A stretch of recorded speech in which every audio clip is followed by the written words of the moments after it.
That one felt stronger than the first. This does not sound good.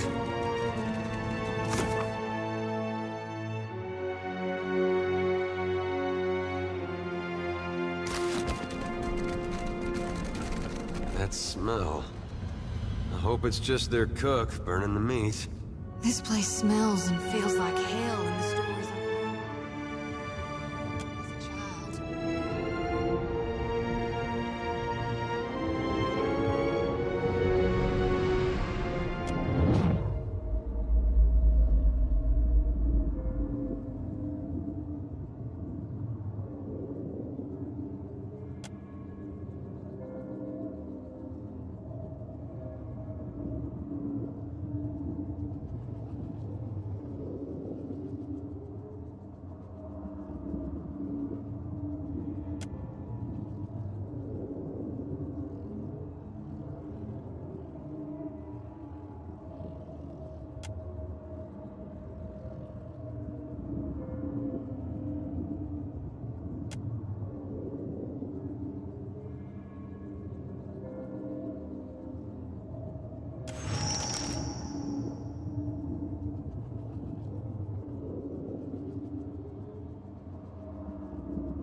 Rest now, warrior.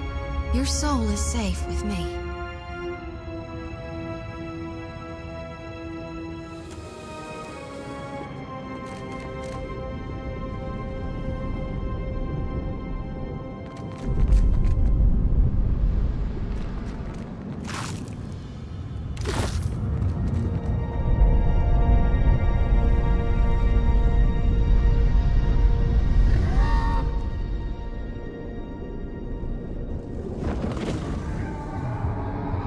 If it has survived this long near the keep, we may be able to reason with it.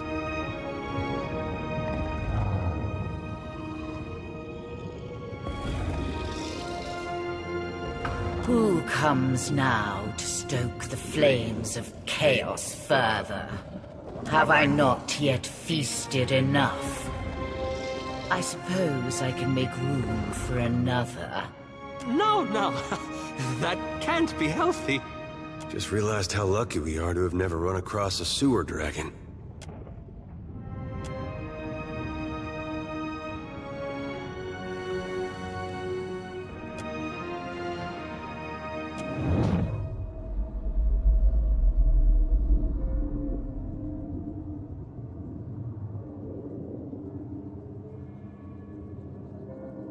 The souls of the Dyrwood glow with life.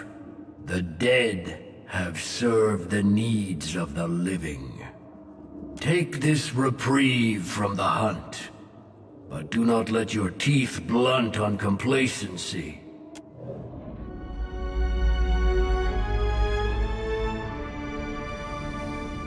Looks like trouble. Dead! Can't make it dead.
it is not in pleasure, not for Mother Margaret. I should have listened when she said nothing. But I was willing to die to reach the Everflame, to sacrifice them and everything to ash, to vanquish the Defiler. And I am burning, but not in the flame. Not with honor and eternity, but for a moment. I am disgraced. Who will lay the talk before the Mother to fire the way? Who is left? Who will guard the sacred spire, the Mother's mind? Who will descend the shrine to the Defiler's god's face? Not these hands that are ashes sifting on a breath that is a last sigh of a wretchedly snuffed life. Not me and mine. Now she who was blackened and befouled and forsaken by the flames, forsaken by Margran!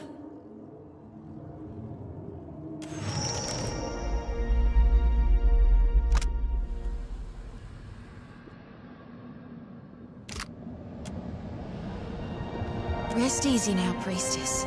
I'll harvest your soul and your torment, too.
You spend your whole life thinking you're a giant. And one day that fella shows up at your fortress. That was awfully profound.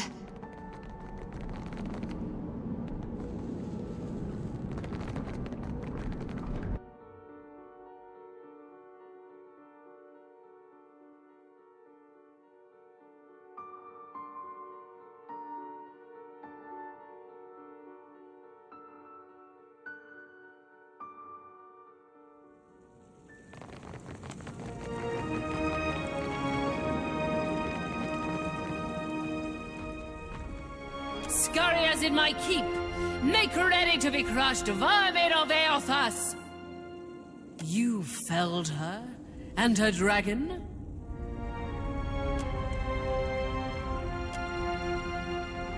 Then the Bathor will decide your fate. He awaits at the back of the keep.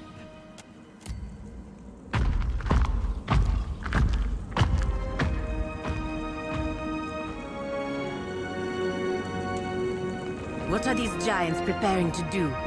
Attack Aethys? They will die to the last.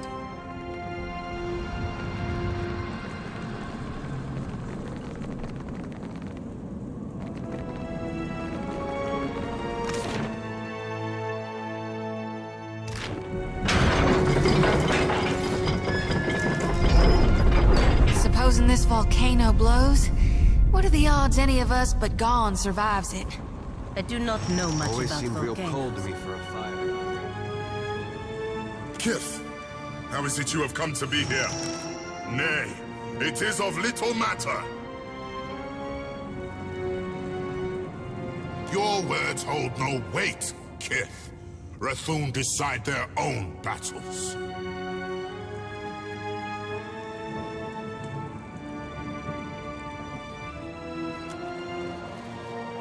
I concede to your point.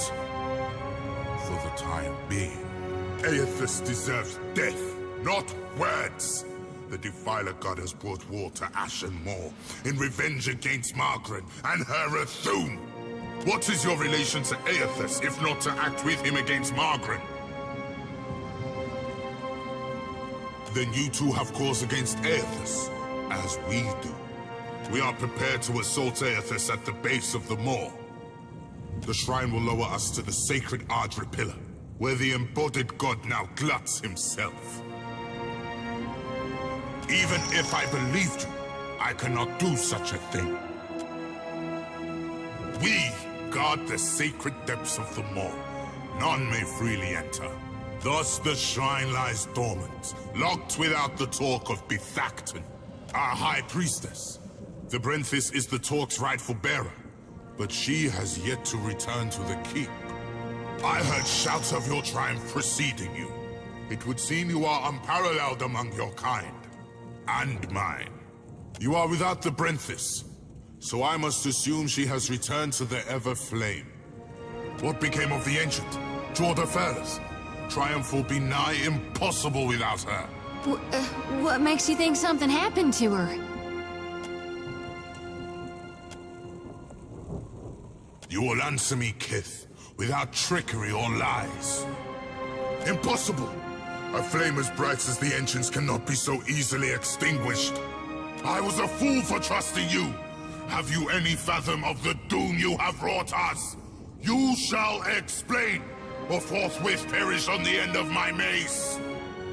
The Ancients attacked them? The dragon could be fierce and unrelenting indeed, but I trusted the Brenthis' power would command the beast. How disturbing and unfortunate. She would have been a mighty ally against Aethys. We've no choice. Despite the odds, we'll attack without either's strength. If this is to be our last stand, we must prepare ourselves, either for victory or for sacrifice. Lest Margaret forsake us for our failures. You've earned the right to Fire Shrine with the talk of the Everflame, but we cannot join you as yet in facing the Defiler.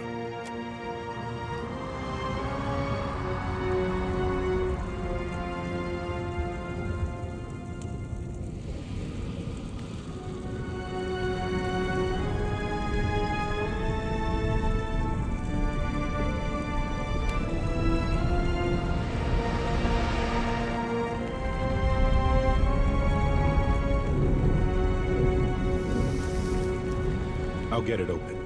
Got it.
Watcher, the time does not allow for niceties.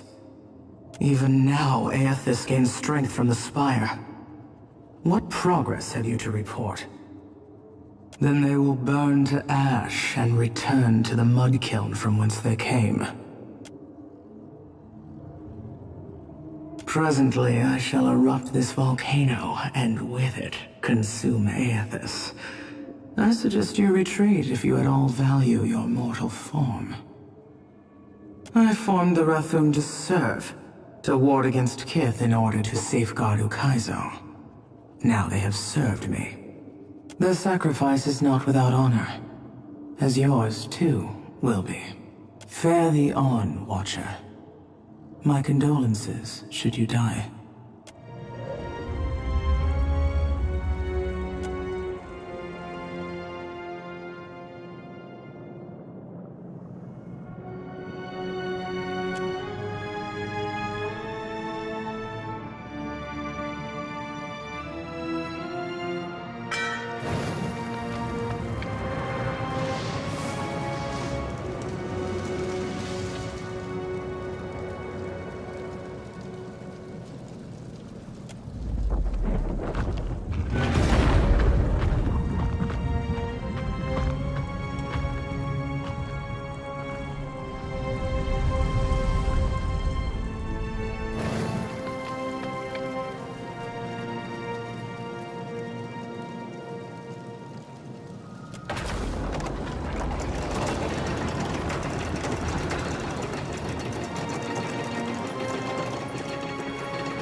You're certain he wanted us all to come? Have you ever seen anything so awe-inspiring? Behold the power of my god!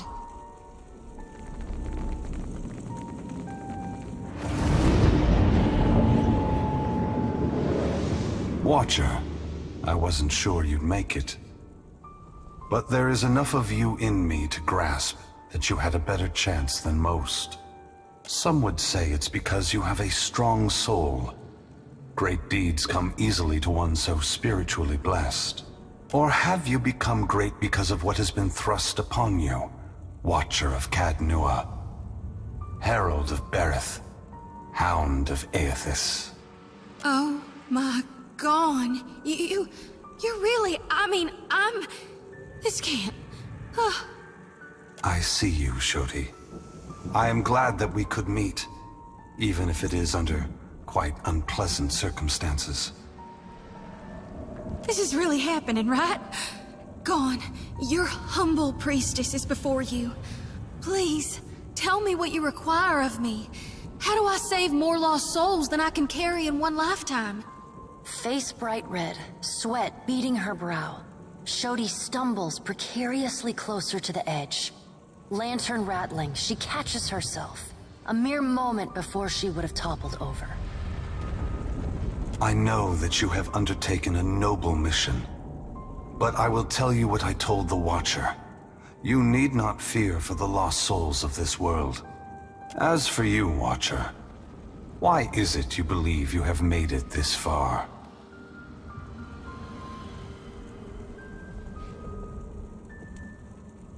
You have done much in this life, it's true. But if it weren't for your past with Theos, with Iovara, you never would have come down this path. But you have come a great distance for answers. What would you ask of me, Watcher? That we have, and I got a request. Down here. Gon, look how full my lantern is. I've been harvesting day and night for you, my god. Lantern rattling. Sickle gripped so tight her knuckles are white. She waves her arms over her head as she shouts. My dear Shoti, I do not mean to diminish your presence here. But this is a question that the Watcher needs to answer. He alone was tasked with pursuing me. The gods have placed him in this fire. It is only right that we speak together now. You need to know? Or Berith? Or the gods? And it would seem even she whose presence shakes the heart of this mountain needs to know. Margren fears what I will do. just as she feared what I would do in the Deerwood. But this time, there is no power on Eora or in all of hell to stop me. Understand that what I'm saying is neither a boast nor a challenge. It is the clearest statement of truth I can give you, give Berith, in the hopes of dissuading you from taking actions that may harm others. Force gods and mortals alike to open their eyes to one another. It seems my sister does not like the sound of that. I want to return the gods to our original purpose, and to allow mortals to worship us, or ignore us, for what we are, not what we pretend to be. Shodi gasps sharply, for once too stunned to blurt out a response. Her eyes are wild, with too much white showing, when she glances from Aethys to you. Whatever you're doing, there's gotta be a better way. When I entered Waidwen, I did so with the intention of illuminating the history of Anguith. I wanted to show all the nations of the Eastern Reach the machines we had used to create ourselves, how we had hidden our true nature from mortals for millennia. But even if I had succeeded, my words would have been easy to deny. Belief creates the foundation upon which a mind's reality is built. Some minds can never let go of that foundation. They would rather hold tight to the world in their mind than accept what they're being told. It is what we have tasked them with for thousands of years. Even their clumsiest attempts to cloud the truth can be easily accepted by those who want desperately to believe it. And so have the gods, with their help, maintained this illusion for hundreds of generations. But even a beautiful illusion is still a lie, obfuscating reality even as it points to a transcendent truth. The time has come for a new covenant between gods and mortals. One forged in the light of truth and understanding between our kind. I will leave this place and go to the lost city the Huana call Ukaizo. It is there that all souls pass through the machines of the gods, where all souls pass into the beyond before beginning their next life.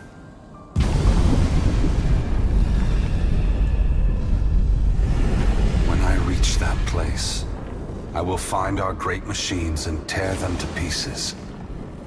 I will smash the great wheel until the lights of hell all gutter and die. And when my work is done, I will leave this world forever. More destruction. You're tearing the whole world apart because you can't make peace among yourselves. Adair, there will never be peace among mortals, so long as they are unwittingly manipulated by the gods. The divine enslavement that Boudica reveres perpetuates ignorance, chaos, and violence across the world.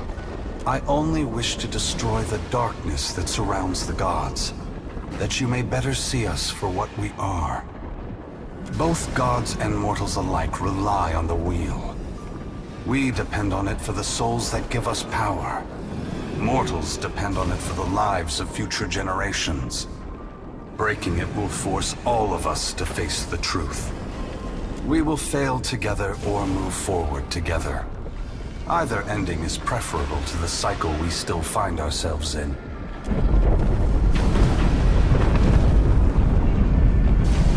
Dawn, wait! Before it's too late, you gotta take the souls I harvested for you. They are not for me to take. Shodi, you are their guardian now. You are their protector. You have taken responsibility for them, and only you can decide their fate. Once again, the gods have put you in a precarious position, Watcher. Considering all the troubles I have put you through, the least I can do is protect you from the wrath Maghren has intended for me. Perhaps I will have another opportunity to make amends. Until then, this will have to do. Brace yourself, Watcher. Guys and gals, we are literally being touched by the hand of God right now. Despite herself, Shodi squeals. Trembling, she sways on her feet as if she might faint. Hey, Aethys! we're not done here. You and I, we're not finished. Don't think you can just move me aside like all the rest. Maybe you can't be stopped. But on behalf of everyone you've trampled, betrayed, and ignored, I'll be coming to see you again. Adair spits. In the surging heat, it never reaches the ground.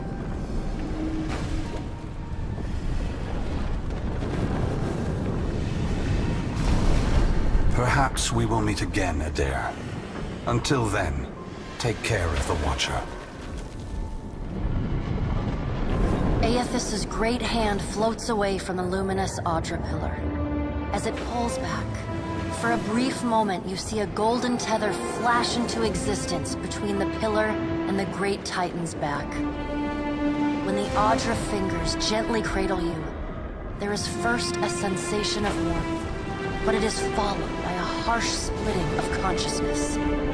Your awareness vacillates erratically between the physical world and the spiritual dimension of Aethys' body. Your soul glides amid the many trapped with Aethys. As your brilliant form passes by them, they call and reach out for help. Below Aethys' body, the volcano erupts. Molten rock rushes over the great Audra body, but does not slow its movement. Rathun rush to higher ground, but cannot outpace the lava, which overwhelms and consumes them as it rises. Your attention returns to the heart of Aethys' body. Deep within the whirling masses of souls, you again sense your own presence, the fragment that was taken from you. This time, you reach out to it as it reaches out to you. You meet somewhere in the great mass of Audra, the rest of the souls fading at the edge of your awareness. We are together again. Are you ready to be together again? Since we've parted, you've become someone else. I have become myself. When we join, we won't be ourselves anymore. Your senses yank back to your body, still in Aethys' hand. There is light, sunlight. He has emerged from Ashen Maw, the rim of the volcano and the great keep of the Rathun collapsing behind him. The Audra is barely visible through the thick lava covering his body, and still, he moves. The ocean is gone, water sucked away, leaving only the bare seabed glistening in an ominous silence. You summon the strength to turn your head. Through the cracks in the great god's fingers, you see a wall of water, taller than Neketaka, taller than Aethys, as tall as the moon. It comes with the rumbling of a terrible stampede. The wave slams into Aethys. His hand closes, protecting you from the devastation. Somewhere in your mind, you hear Andra screaming. You are back inside him. Back with yourself. Are you still the same Watcher who gave the lost souls of the Dyrwood to the strongest of that land? The soul observes you, waiting. I am. Good. Then this should be easy. You feel cool air, seawater. The back of your mind pulls your attention back to your body. Aethys stands amid the now calm waves. Kraken futilely clinging to his limbs as he gingerly sets down your ship with one hand. He carefully opens his other, setting your body on the deck. As your head comes to rest, your vision rocks forward, pulled back into the Audra, back to your soul. Some of us is lost to him. Fragments and the empty spaces between them. They will always be a part of him. But we are still us. And it's time for us to go. Together. The soul rushes toward you, flying into you with ferocious speed. You are thrust back through the Audra, out of the palm of Aethys' hand, back into your body. You can feel the sensation of your skin, the warmth of the Audra, but you are not fully in control. The other soul struggles to reach the surface of the body's consciousness, but you pull it down. Entangled, you float in a dark, boundless expanse.